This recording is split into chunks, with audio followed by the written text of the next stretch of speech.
ഈ വർഷത്തെ 10ാം ക്ലാസ് പരീക്ഷ ഇന്ന് ആരംഭിക്കുകയാണ്. SLC പരീക്ഷയ്ക്ക് ഇന്ന് തുടക്കമാവുകയാണ്. 4,20,000-ഓളം കുട്ടികളാണ് ഇത്തവണ പരീക്ഷ എഴുതുന്നത്. മൊത്തം 2,960 പരീക്ഷാ സെന്ററുകളാണ് സജ്ജീകരിച്ചിട്ടുള്ളത്. പരീക്ഷയുടെ ഒരുക്കങ്ങൾ പൂർത്തിയായതായി പൊതുവിദ്യാഭ്യാസ വകുപ്പ് മന്ത്രി വി ശിവൻകുട്ടി പറഞ്ഞു.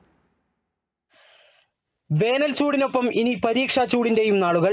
സർക്കാർ എയ്ഡഡ് അൺഎയ്ഡഡ് മേഖലകളിൽ നിന്നായി ആകെ 4,19,362 റെഗുലർ വിദ്യാർത്ഥികളാണ് 10ാം ക്ലാസ് പരീക്ഷ എഴുതുന്നത്.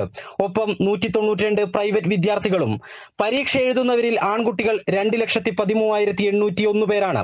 പെൺകുട്ടികളുടെ എണ്ണം 2,05,561.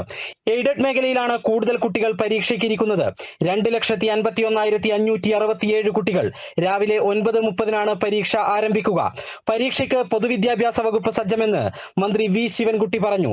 SSLC, higher secondary, vocational higher secondary പരീക്ഷകളുടെ എല്ലാ ഒരുക്കങ്ങളും പൂർത്തീകരിച്ചു കഴിഞ്ഞു.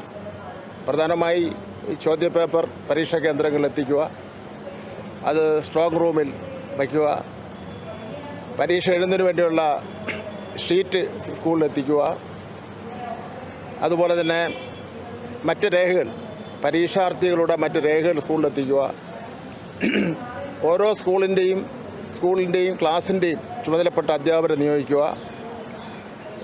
ആ പ്രവർത്തനങ്ങളൊക്കെ തന്നെ പൂർത്തീകരിച്ചിരിക്കുകയാണ്.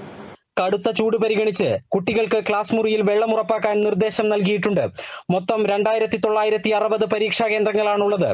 ഗൾഫ് മേഖലയിൽ 518 വിദ്യാർത്ഥികളും ലക്ഷദ്വീപിൽ 9 സ്കൂളുകളിലായി 289 വിദ്യാർത്ഥികളും പരീക്ഷ എഴുതുന്നുണ്ട്. IT പരീക്ഷ ഫെബ്രുവരിയിൽ തന്നെ പൂർത്തീകരിച്ചിരുന്നു. മാർച്ച് 29 അവസാനിക്കുന്ന പരീക്ഷയുടെ മൂല്യനിർണ്ണയം 70 ക്യാമ്പുകളിലായി 2023 ഏപ്രിൽ 3 മുതൽ 26 വരെ നടക്കും. മെയ് 2ാം വാരം പരീക്ഷാഫലം പ്രഖ്യാപിക്കാനാണ് ശ്രമം. Kerala vision news, Thiruvananthapuram.